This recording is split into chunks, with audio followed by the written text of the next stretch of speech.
Okay, so for the second set of slides, what I'm going to do now is go into more details about value iteration, and then we'll see some of the properties and why does it converge and what kind of performance guarantees we can expect from value iteration. So this set of slides is going to be somewhat theoretical, but I think this is important because a lot of the algorithms that we're going to see later in the course are going to be variants of value iteration. And then so those properties that value iteration have will often carry over, or otherwise if we do some approximation, we might lose some of those properties, and understanding what we're losing is also going to be just as important. Okay. So in terms of properties here, we're going to look at the convergence properties of value iteration, but also policy evaluation, which is a simpler problem where you have a single policy, right? It's predetermined. Somehow you have this policy, and you'd like to just evaluate how good this policy is. So in other words, compute the expected sum of rewards. Okay, so the value iteration algorithm that I described implicitly before can be summarized by this box here. So you have a loop, and then you essentially go from time step 1 to h. And here, we do dynamic programming. So we essentially back up the rewards using Bellman's equation. Okay, so this is Bellman's equation that we saw before. And this will converge to an optimal value function known as V star. Okay, the problem is that now if we consider an infinite horizon, it won't give us something exact. So V star will really be an approximation to the true optimal value. And then so we need to discuss some details about when we can stop and what are the properties. So this is the algorithm. Now for the policy, we saw that it's similar. So we essentially replace max by argmax because we're asking what is the argument that will maximize the rewards.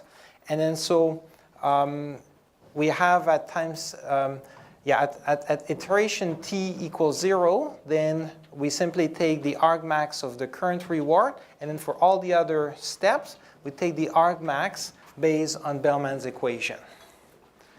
Yes?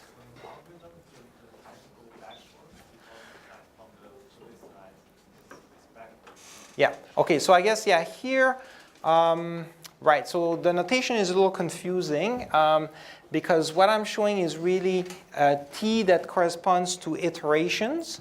So where the iteration number increases, but really, I guess when we start with V0, what I really mean is the value when there's 0 time steps left. And then when I write here Vt, I mean when there's t time steps left. So I'm going backwards in time still. It's just that, I guess, I'm using the same notation as before. So before t was corresponding to time steps that are increasing. Here t corresponds to number of time steps that are left. Therefore, when t increases, we are really going back in time. Yeah? What's the definition of the S prime? Okay, so S prime here is just to denote the fact that when we're in a certain state S, then the one at the next time step might be different. So I'm using prime just to differentiate it. So it is just the st plus 1, sorry, st minus 1? That's right. Yeah, so here I also dropped all the subscripts with respect to time steps, right? And now I'm just going to have actions and states, and then to distinguish two consecutive states, that I use S and S prime. Yeah.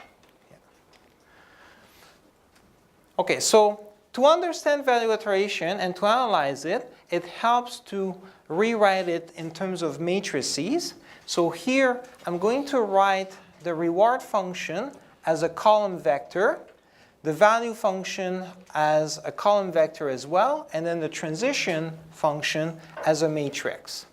And just to make things concrete, let's consider a two-state and two-action MDP.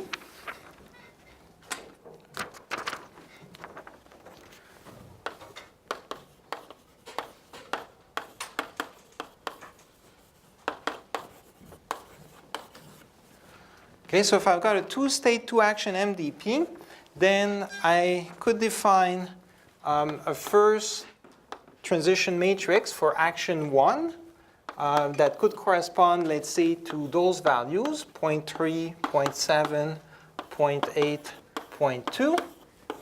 Okay, so here, this is the probability of going, let's say, from S1 to S1, or going from S1 to S2, and here from from S2 to S1, and then S2 to S2. Okay, so I can organize my transition probabilities in terms of a matrix. This could be for action 1. Let me write down here the ones for action 2. So just as an example, so we could have 0.7, 0.3, 0.2, 0.8. Okay, and again, this goes from S1, S2 to S1 and S2. Let me put some primes to indicate that these would be the ones at the next time step. Okay.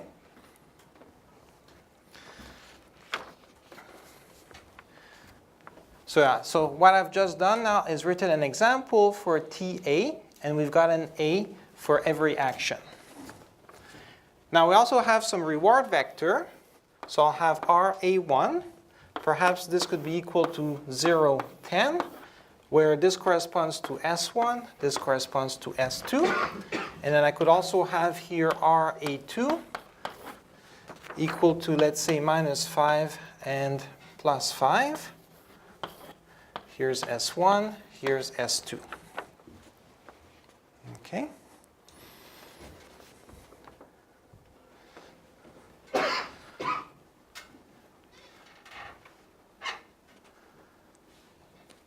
Okay, now when I apply value iteration, then I will use these matrices and vectors, and then I can rewrite the operations as matrix operations, right? So if I just go back one slide, we saw here that the main operation was to take this expectation and to add the reward, take the max. But then when I write it into matrix form, the expectation now just becomes the product of a matrix times a vector, and then I add the reward, and then I take the max. Okay, so then the operations I would do, so in this case, you see I would have, let's say, RA1 plus gamma TA1 times, let's say, V star. So this would correspond to a row vector. In this particular case, it was 0, 10. Let's say that I use as a discount factor 0.9 times here the transition matrix 0.3, 0.7, 0.8, and 0.2 times another vector. So here I'll have V star of S1, V star of S2, and then I would take a max of essentially this with the same thing now for A2. So for A2 we had -5 plus 0.9 times 0.7, 0.3, 0.2, 0.8 times here V star of S1 prime, V star of S2 prime.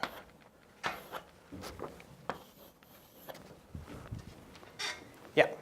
How exactly is the maximum defined? Is it just element-wise max? Right, good question. So yeah, how do we apply the maximum? Because here, the result of these operations is going to give me a vector, right? So now I'm going to have one vector here, another vector here. So I'm going to take the element-wise max. Yeah.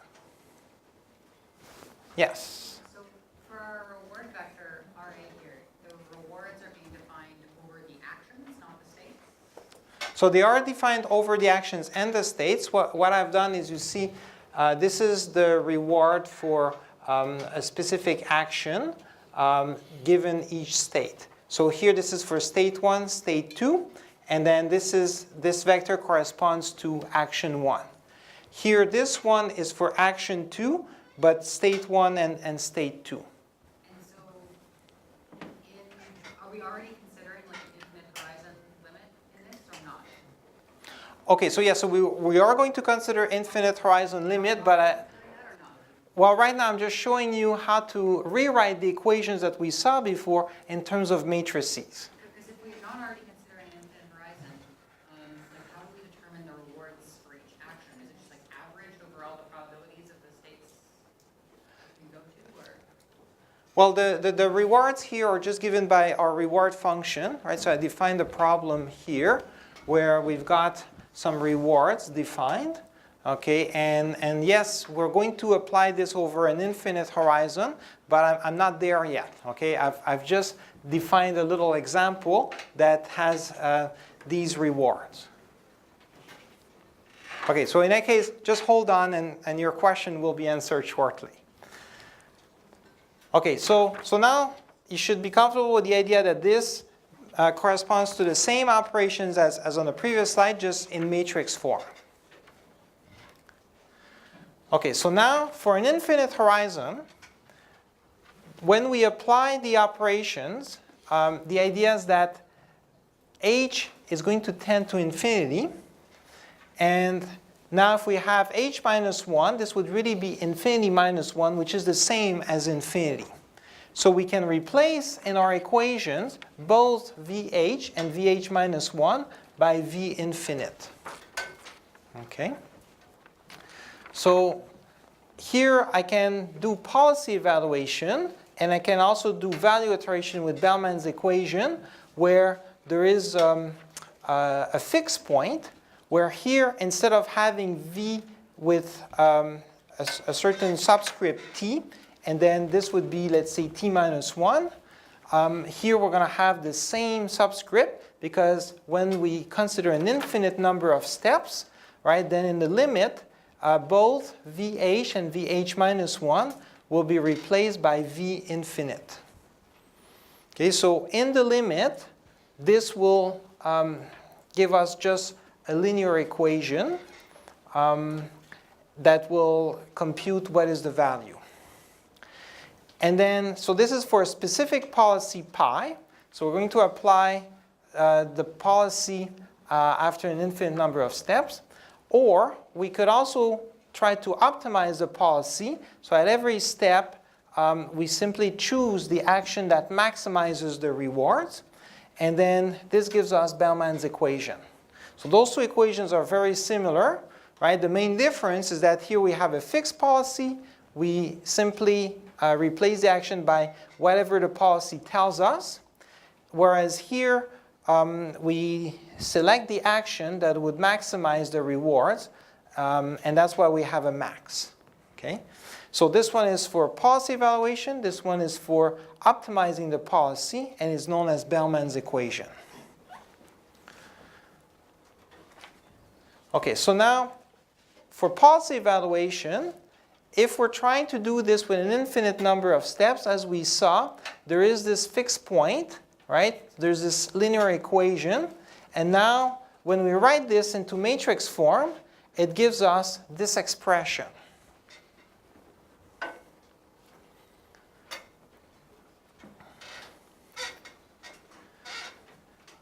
So, as a concrete example, let's consider a policy.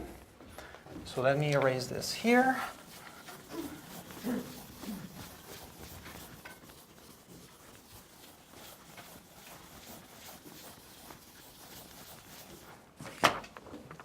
So let's say that we have pi of S1 is equal to A1, and pi of S2 is equal to A2. So if I have a fixed policy, then I can write now a column vector for R that will appear here. And then this column vector is going to come from choosing the reward that corresponds to the action that I would select in each state. So if I'm in state 1, according to what I wrote over there, I would select action 1, and therefore my reward would be 0. If I'm in state 2, I would select the second action, and therefore my reward would be 5. So here I would form a reward vector R that's 0 and 5. Okay. And then similarly, so for the transition matrix, this is corresponding to a policy pi. And then if I'm in state 1, I would select action 1. So I would want to write here for the first row of the matrix that corresponds to action 1. So I would copy this 0.3, 0.7.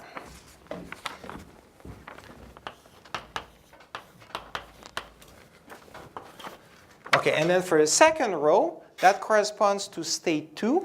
So then in state 2, I would select action 2, and therefore I would follow this distribution. So I would copy 0.2 and 0.8.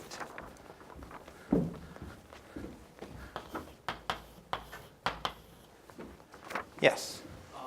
So when we're in state 2, when we take action A1, it will be 10 reward. And then when we take action 2, it will be 5 reward. If we're going to maximize, why are we using 5 there? Okay, so yeah, here we're not maximizing anything yet, okay? I'm just saying, what if we have a policy where we happen to choose action 1 in state 1 and action 2 in state 2? And I'm not claiming that this is the optimal policy. So yes, indeed, it would be better, at least for the immediate reward, to choose action 1 in state 2 because we've got a 10. But that's besides the point for now. Okay. All right, so now I've formed those vectors, and then to find what is the value of the policy, I would essentially solve this system of linear equations. Okay, so here there are many techniques to solve systems of linear equations. A classic approach would be Gaussian elimination. You could also just compute the inverse. So here, to find the value function, right, we're trying to isolate v. So if we rewrite this in this form, so this would be like ax equals b, and then we try to isolate v, so we can also take the inverse, or we can use iterative methods. And in fact, what is common is to use an iterative method known as Richardson iteration, where we take the current reward, add the sum of the expected future rewards to revise our estimate of the rewards. So in essentially, this iterative method known as Richardson iteration does correspond to value iteration when we evaluate a policy. So here, what we would do is we have a vector v that's unknown, and then we would take our vector r, which is here, 0, 5, plus gamma, so that's 0.9, times t. So that's our matrix up here, 0.3, 0.7, 0.2, 0.8, times v again. Okay? So value iteration corresponds to Richardson iteration, and it performs this repeatedly.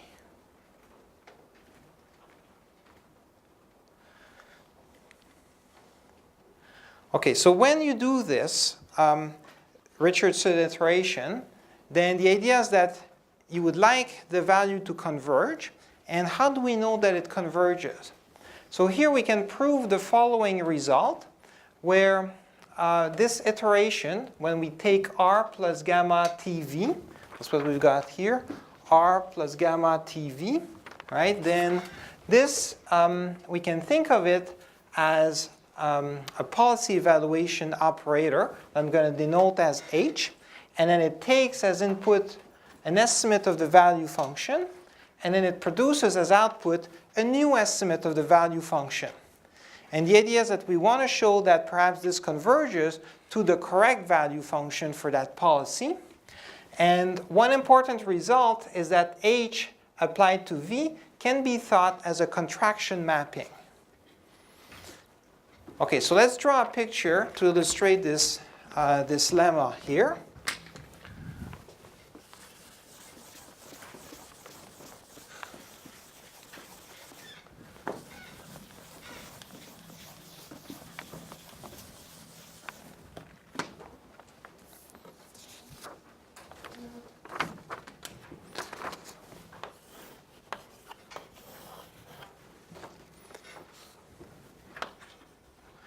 Okay, so I'm going to put here v tilde as some estimate of our value function. And then let me put here v as another estimate. So there's a distance between those two. And this lemma looks at the distance between v tilde and v. And then in this case, we're going to consider a distance given by the max norm. So the max norm is essentially the largest difference in any dimension. So according to this picture, right, then there's a difference according to the x-axis and a difference according to the y-axis.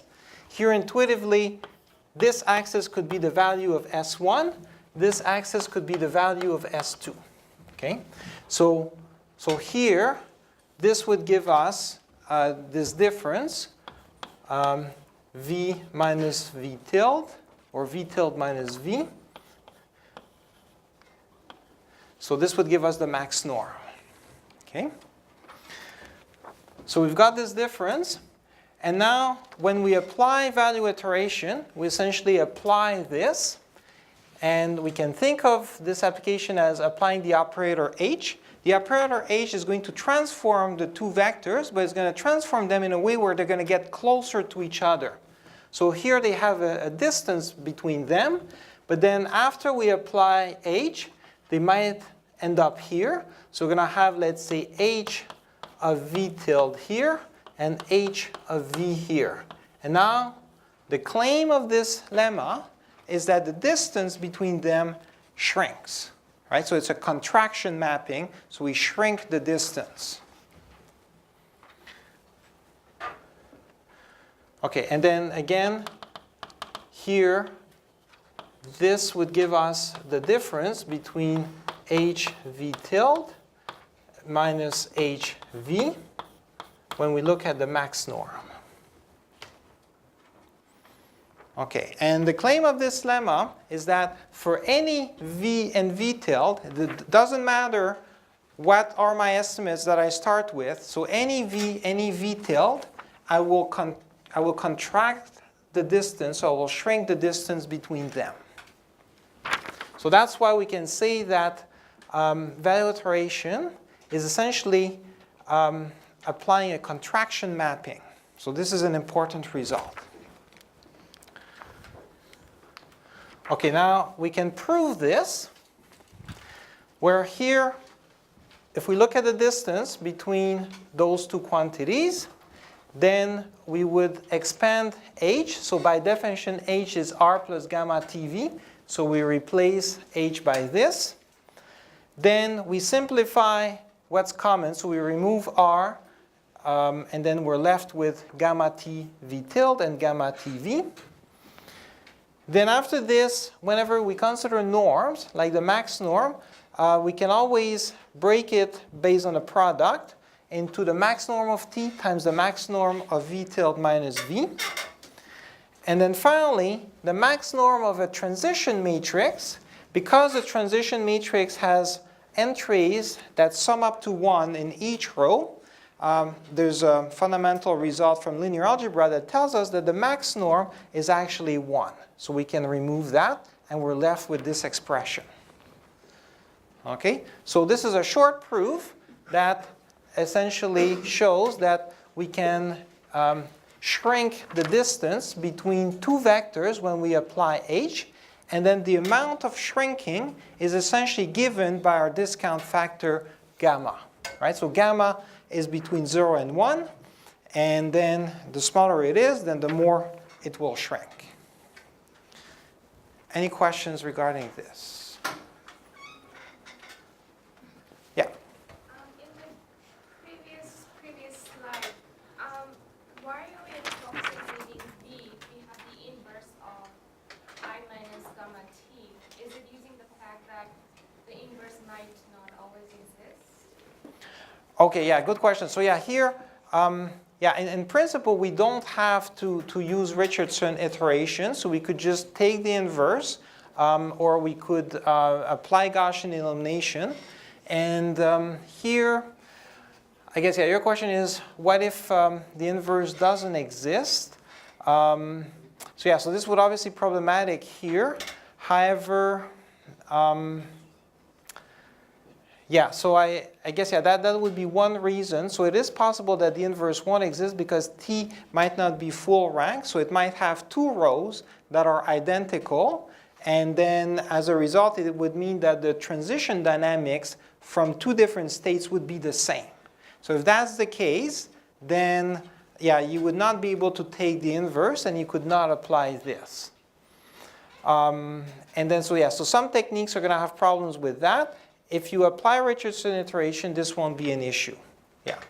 Now, in terms of, so yeah, so beyond just this question of can we take the inverse or not, there's also the fact that later on in the course, when we consider continuous state spaces, this will be an algorithm that we can generalize through various function approximators. And then so even though right now it looks like maybe we don't care so much about this approach, it will become very important later on in the course. Okay.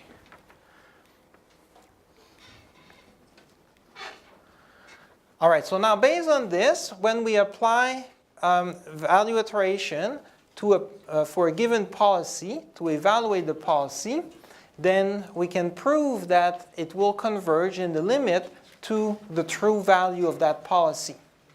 So here, yeah, let's draw another picture. Yeah, let me go on this side.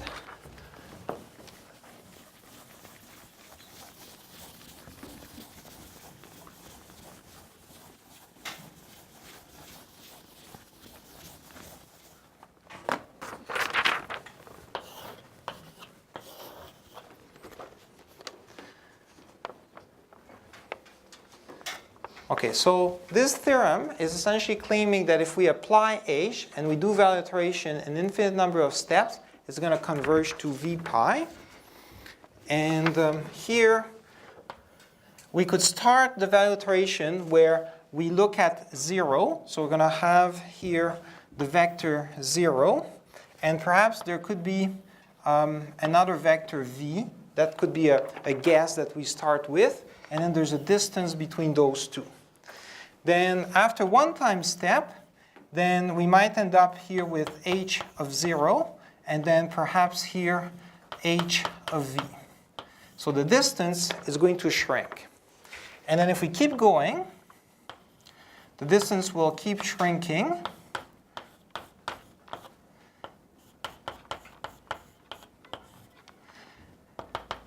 And eventually, we're going to arrive at the same point here, H infinite of 0, which is the same as H infinite of V. So for any two initial estimate, when we apply H repeatedly, the claim is that this converges to the same point. It doesn't matter what we start with. Okay, so by definition, if we start with a value estimate that is 0, and then we simply apply value iteration, this will give us the correct value when we apply this an infinite number of steps. But now if we start from any other estimate, let's say some other estimate V, and then we apply value iteration an infinite number of steps, then it should converge to the same thing. And then so here this little proof uses lemma 1 that we just talked about, where the idea is that you see the distance keeps on shrinking to the point where the distance will be 0. And then in the limit, it will converge to v pi. Yeah? Sorry, why is the true value of h infinity? Yeah, so the true value is h infinity of 0 because if I go back to the algorithm,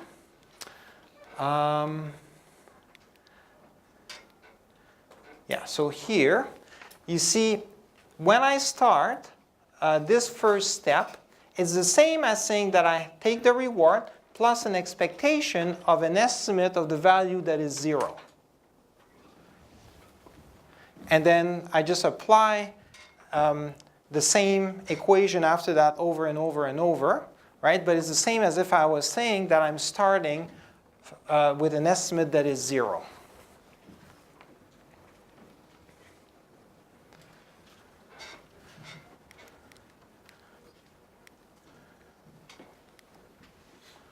Okay. Yeah, so lemma 1, we covered that. And now we're at theorem 2. Yeah, so now we've got to prove that value iteration converges. Now, in practice, we're not going to do an infinite number of steps. We're going to stop after a finite number of iterations. And then the question is, after n iterations, how far is going to be our estimate from the true value of policy pi?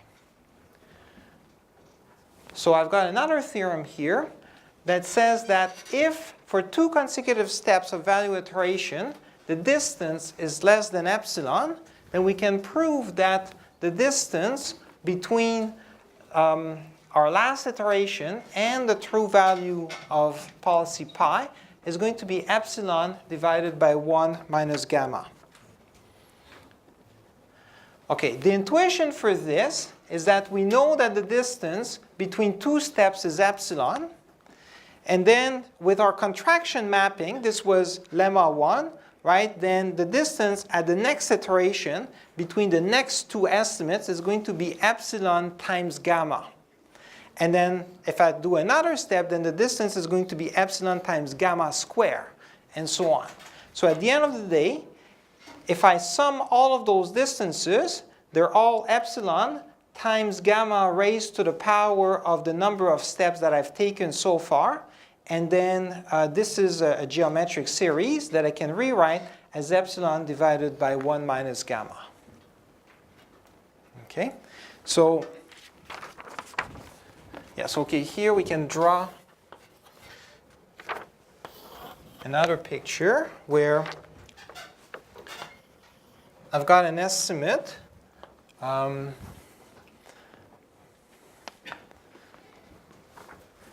Yeah, let's call it, so this is perhaps just 0. Then here we'll have h of 0. Then here h square of 0, and so on. And then this will converge eventually to h infinite of 0. Right? Now the distance here at some point might be epsilon. Now according to our contraction lemma, then the distance between the next 2 is going to be epsilon times gamma, and then the next 2 will be epsilon times gamma square, and so on. And therefore, when you sum all of these, in the worst case, is going to be the sum of all these epsilon times gamma raised to some power, which is epsilon divided by 1 minus gamma.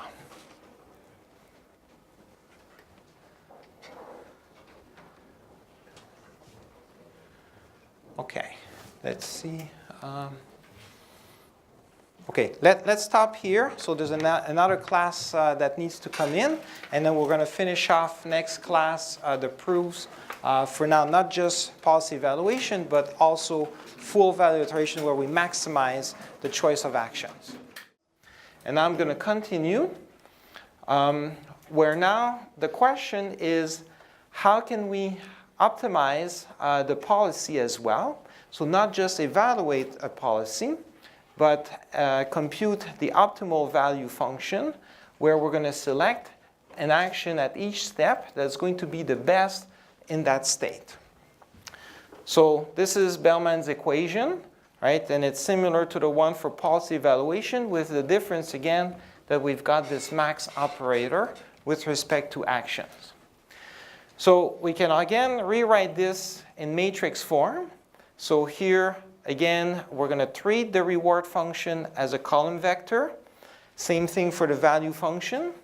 And then the transition function is going to be a matrix. So now I can write this in this form.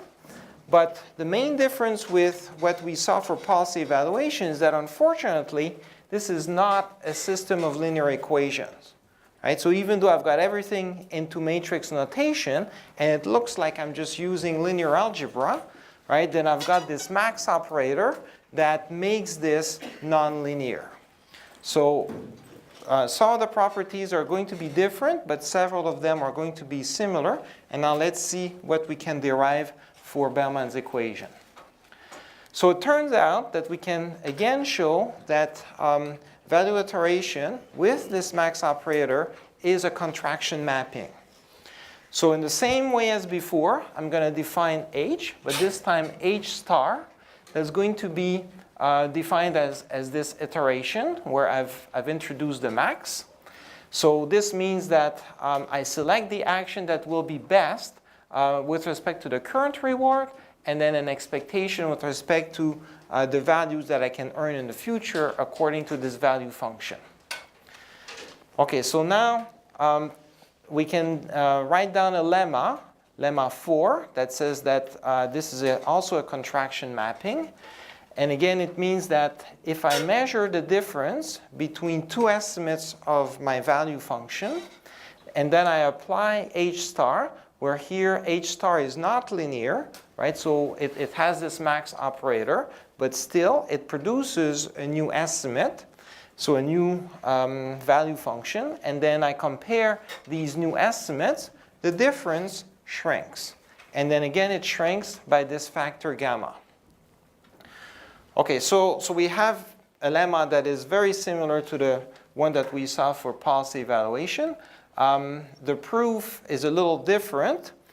So here we start by making the following observations. So here we're going to have an estimate V and another one V tilde.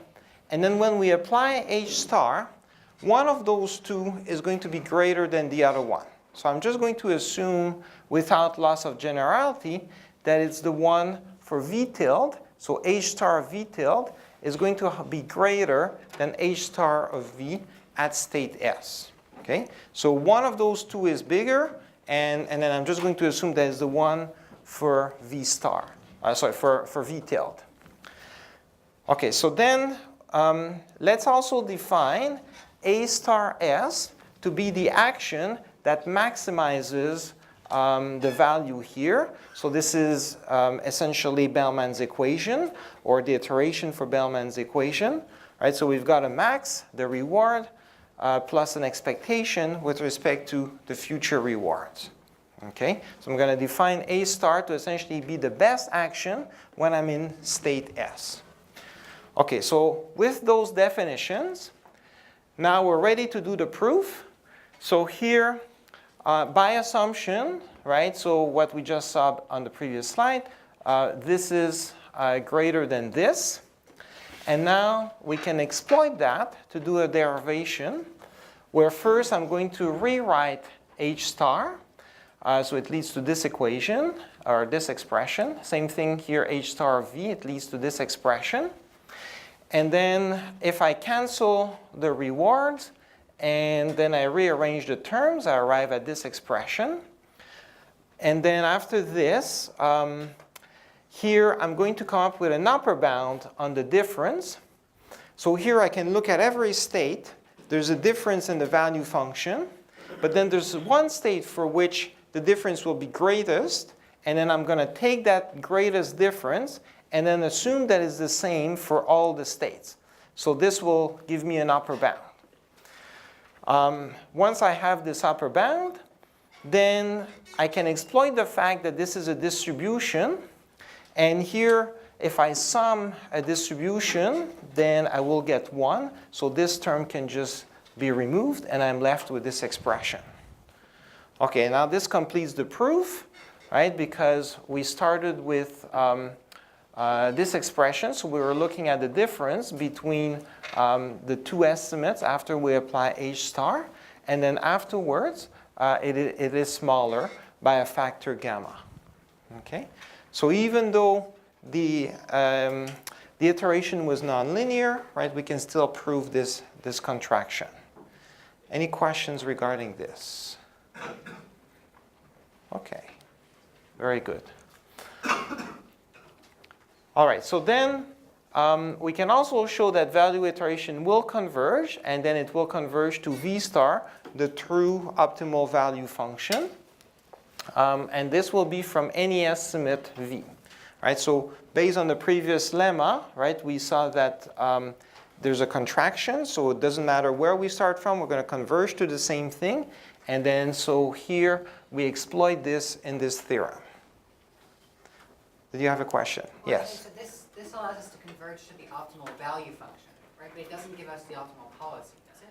That's right. So yeah, so it gives us, right now we're just talking about finding the optimal value function, and then we'll see in a moment how we can extract a policy from this, so an induced policy, and what we can say about the value of that induced policy. Okay. Okay, so the proof for this one is in fact pretty much identical to the one for policy evaluation as well. So here we start by observing that if we apply H star an infinite number of times, so in other words, we do the iteration an infinite number of times, then by definition, this will be equal to V star. And now we can exploit lemma 4 that says that we've got a contraction mapping. Therefore, if we consider two estimates, then their distance is going to shrink. And then so if we apply H star n times, then it shrinks by gamma to the n. And then in the limit, when n is infinite and gamma is smaller than 1, then this will become 0. Right? So in other words, the difference is going to be 0. And then at that point, it means that if we apply H star an infinite number of times, then it will give us precisely the value function. And here it doesn't matter where we start, right? So for any starting estimate, we're going to converge to the same thing. Okay, so this is the value iteration algorithm again, but now, yeah, there was a good question just before about what happens in terms of the policy, and then in particular, here I might have to stop before I do an infinite number of steps. So in practice, we can't run value iteration with an infinite number of iterations. So we're going to have to stop. And then a simple approach is simply to stop when the difference between the two estimates is at most epsilon. So if we do this, then again, an interesting question is how far is going to be this estimate from the true value function? And then we can bound this by epsilon divided by 1 minus gamma. Okay, so this is similar to what we saw earlier. And now, if we have, yeah, let me come back. If we have, yeah, let's say we stop after n iterations. So we'd like to extract a policy. So let's say that we choose the policy pi n of s to be the policy that comes from selecting the action to maximize this expression. So I've done value iterations n step. I now have this estimate here. And then I want to extract a policy. So what I do is effectively do one more iteration where instead of computing the value, I just write down what is the action that maximizes the expression. Okay? So that's a common trick if you want to extract a policy from a value function. You essentially do one more step of value iteration where you write down what is the action that maximizes that last iteration. Okay, so this will give us a policy that I'm going to call pi n of s because it's the one that's derived from the value function that we obtain at the nth iteration. And now the question is, how far is v pi n from v star? Because so far we talked about how far is vn from v star, where vn was what we obtained by value iteration. But that's just a value function, that's just an estimate, it's not a policy, right? So what we're going to execute is this policy here. And now this policy might not have the same value function as this, right? So there's an interesting question about what is the value of this new policy, and I'm going to denote this by v pi n. Right? So here this is the value of the policy pi n that's derived from the estimate obtained at the nth iteration. Okay, so then we have one more theorem, theorem 6, that says that the difference is going to be 2 epsilon divided by 1 minus gamma. And here the proof is fairly straightforward. So what we do is we're trying to bound the difference, but then it's actually easier to introduce Vn. And then we've already seen that the difference between those two is epsilon divided by 1 minus gamma. And then the difference between those two is also epsilon divided by 1 minus gamma. So then the two together gives us 2 epsilon divided by 1 minus gamma. Okay.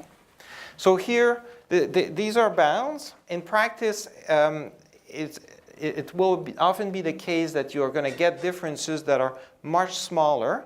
Part of the reason is when we divide by 1 minus gamma, if you recall, gamma is the discount factor, right? And then the discount factor is typically a number that is smaller than 1 but close to 1, right? So if I choose 0.99, then this would be 0.01, and I would effectively be multiplying 2 epsilon by 100. Right? So this bound can be large, especially when gamma is close to 1, but that's all we can say. So this bound is tight. You can come up with some examples where it will match this bound. Okay? Any questions regarding this? Okay, so yeah, please do not hesitate to ask questions, because I realize this is somewhat theoretical, but those properties are going to be very important as we keep going and derive some reinforcement learning techniques, because this will be the foundation for us to understand when some reinforcement learning techniques converge and then how far from optimal they might be. Okay, so if everyone's good, then let's keep going. Okay, so to summarize, here we talked about the value iteration algorithm, and it is a form of dynamic programming. It's a very simple form of dynamic programming. And then here the complexity of this algorithm is n times a times s squared, where n was the number of iterations, right? A is the number of actions, and s is the number of states. And then the reason why we have s squared is because we have those matrix operations. So if I just go back, oops, just passed it. So right here. So when I multiply t by v, right? So I'm multiplying a matrix by a vector. The matrix is s by s. So therefore, in this iteration, right, then the complexity with respect to s is going to be s squared. So then, yeah, the complexity of value iteration is essentially n iterations times the complexity of this line, which is a times s squared, because we have to do this here with respect to every action. So there's a max with respect to action. So that's where the a comes from. Okay. All right, so this is all good. But now an interesting question is, instead of working with the value function, could we directly optimize the policy, right? And the answer is that, yes, we can do this. And we're going to see now another algorithm known as policy iteration.